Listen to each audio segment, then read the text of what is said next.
Hey friends, I just thought I'd catch everybody up on what I've been working on the past few weeks. This is the most major thing, this scene I built here. It's a Pulpwood Log loadout.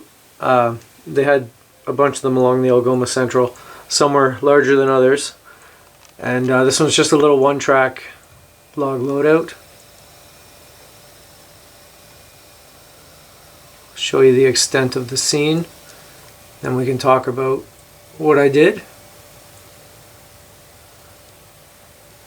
So this area here is kind of where the transition is going to happen into the next scene.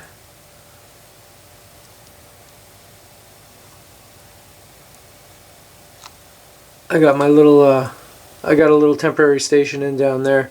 That's all going to change. I'm thinking about building a brick building to look like the Hawk Junction train station.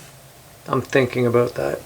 Let's see how successful I am with building the station before I decide what I'm going to do. Overall, I'm pretty happy with the way the scene turned out. I made the logs from little weeds that I found in my garden.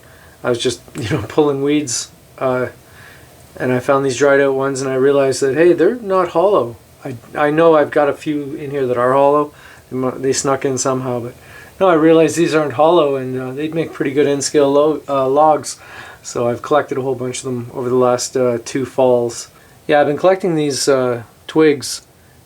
Spent a long time cutting them down, and I dipped them in matte medium to get them to stick together. But then as the glue dried, they kind of bowed. All of my cars did the same thing last fall. So I'm not sure what to do about that. I guess maybe I'll cut the bottom a little bit to get them to sit flat.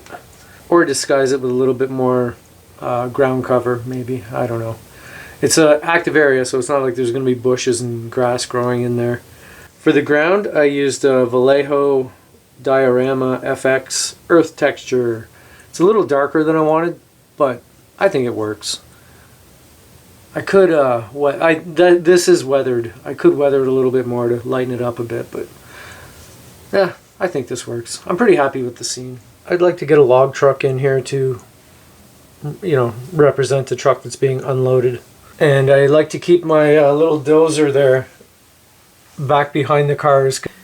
It doesn't have the right grapple on the end of the arm, but if it's hidden behind a car, nobody needs to know.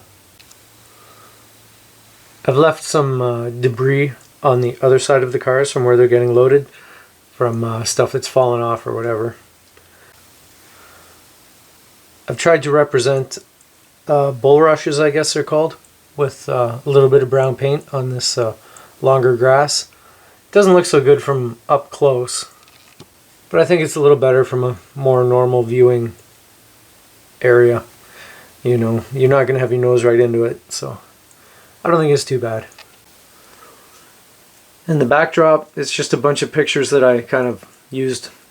I say Photoshop, but it's actually GIMP. Po folk like me can't afford Photoshop, but GIMP pretty much does the same thing. It's just way less intuitive. But I've used GIMP to stitch a bunch of pictures together and try to edit them so they look the way I want them to. All these trees are the same picture, and then this road, I used a separate picture and I had to darken it big time. I basically just dropped the exposure, really darkened it up, inserted it into the photo. It's still a little too wide, but my main problem with this backdrop is it's too short. I thought I was printing it out to be 8 inches tall, which would have brought it up to about here, which I think would have been much better. But for some reason I screwed something up, and when I printed it, it came out small, but big enough, I guess, that it works. But that's something I'm not too happy with. GMD1s are some of my favorite locomotives. I might have mentioned that before. This is a picture of the first one I can remember seeing. That was sitting in the yard in Sault Ste. Marie. We had taken the tour train, not the tour train, the tour of the line, where you basically ride the passenger train from Sault Ste. Marie to Hearst, and then back down to Sault Ste. Marie the next day. And that was sitting in the yard. I didn't know what it was. I Googled the road number and found out it was a GMD1, and I was able to, I read about the GMD ones after that, and like, yeah, they're pretty cool. And so when Rapido came out with them, I had to get a couple. So I put ditch lights in one of them there. I think it's the one that's would be in the lead. And yeah, it was a pain in the butt, but it was worth it.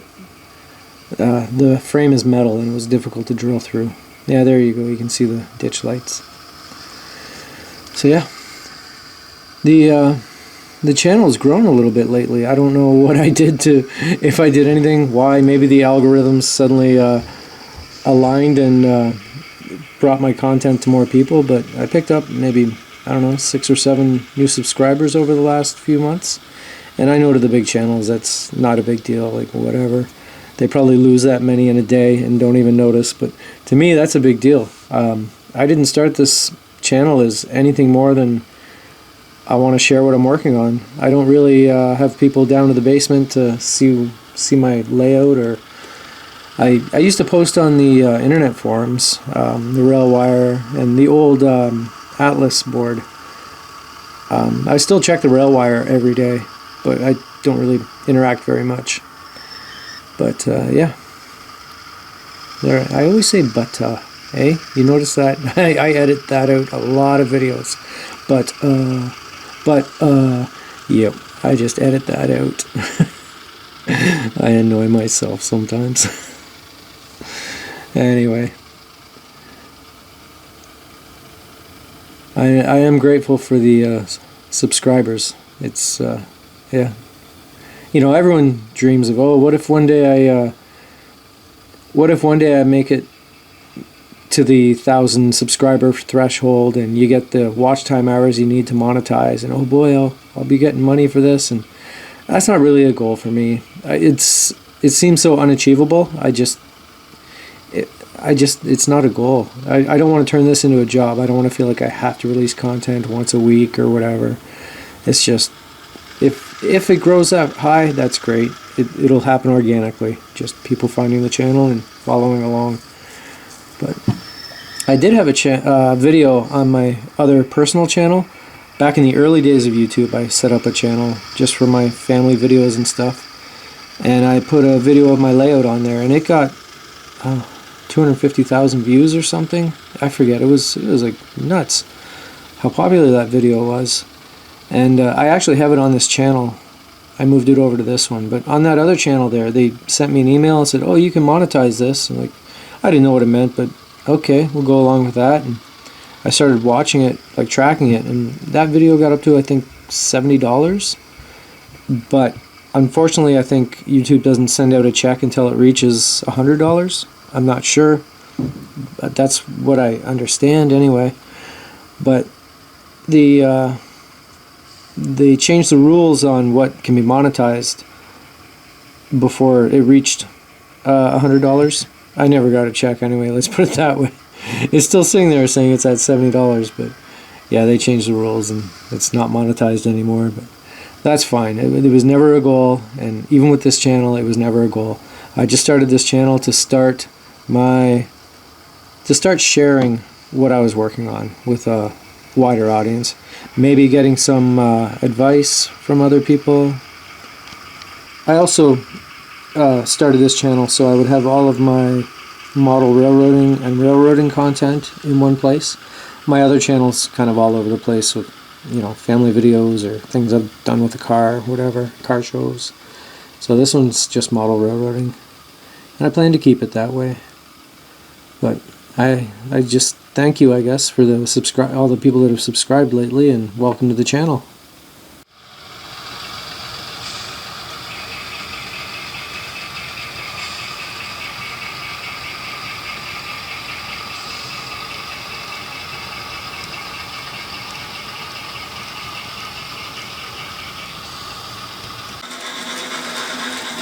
And here comes my latest project. Latest locomotive project. It's a mallet. I don't know how you'd say it, but I put an ESU sound decoder in it, and it works pretty good. I know what you're thinking. What's a 2662 doing in Northern Ontario?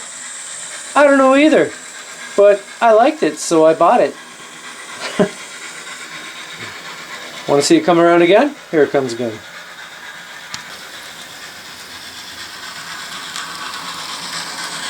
So I bought it and the Wheels of Time cars behind it. About 8 of those at an estate sale back, well before Christmas. And yeah, it's all part of my railroad museum, which I've since come up with a name for. It's going to be called the Northern Ontario Railroad Museum, or NORM for short. And yeah, somehow they've got all kinds of eclectic equipment.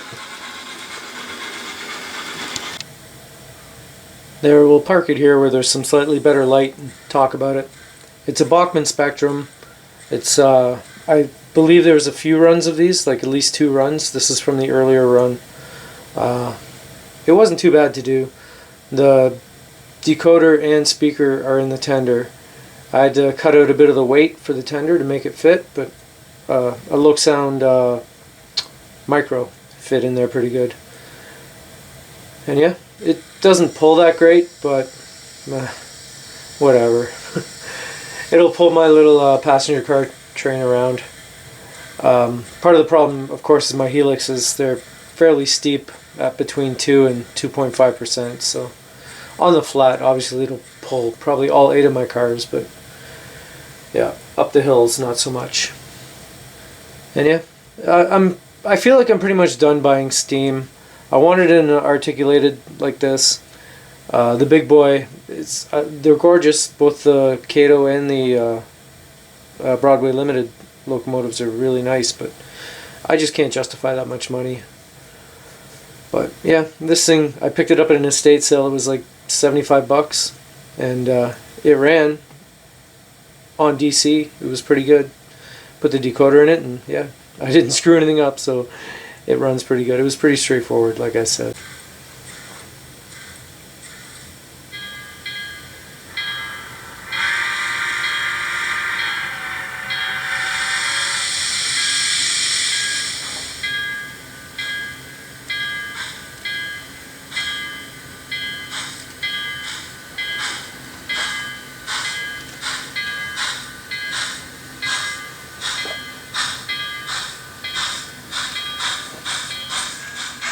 I've been thinking about finding new trucks for these cars. The trucks are kind of a weird design. They roll really well, but I don't know, I've had problems with them. I've taken the weight out of the cars too. Not all of them, but some of them. Just so this thing would pull a decent sized amount of cars. I guess that about covers it. Over the Christmas break there, I got into a bit of a funk where I just didn't feel like working on the layout. Barely even ran it. You know, sometimes, most often I'll come down here and have a train running around while I do whatever. But yeah, I didn't even feel like doing that. But the fact that I'm making this video, I guess, means I'm getting out of that funk. I wasn't worried about it. I wasn't about to tear down the layout or anything. But this happens from time to time where you just kind of lose interest. But it always comes back. So yeah. If you like what you see, why don't you hit the subscribe button so you can follow along as I build this layout. I've got plans for the next scene I want to build, and I'm thinking about putting in staging. I really do need some staging, and I've been mulling that over, how and where. I've got options. There's a closet way back in there, and my old layout, the tracks went in there, turned around, and came back out. So I've got enough space to turn a train back there, but it's tight, and I like to run long trains, so I don't know if I want to put staging back in there. My other option is run the tracks down under the peninsula here and have it basically be staging underneath the whole layout. It would, you know, for example, duck down under, have a shorter helix to bring the tracks down under this peninsula, and then run it down under the layout.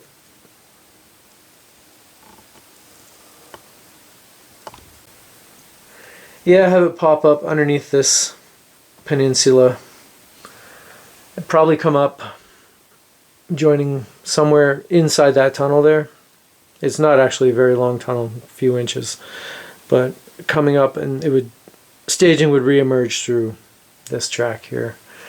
I don't know. I got to figure out how, not only how I'm going to lay out the track, but how I'm going to build the helixes down, because I really didn't account for that when I built this. But that makes the closet seem appealing, but I don't know that I'd have enough room in that closet, so I don't know. Stay tuned. Stay tuned. I'll figure something out, because I definitely need somewhere to park trains. Anyway, hit the subscribe button and we can figure this out together. And I'll see you in the next video. Thanks for watching.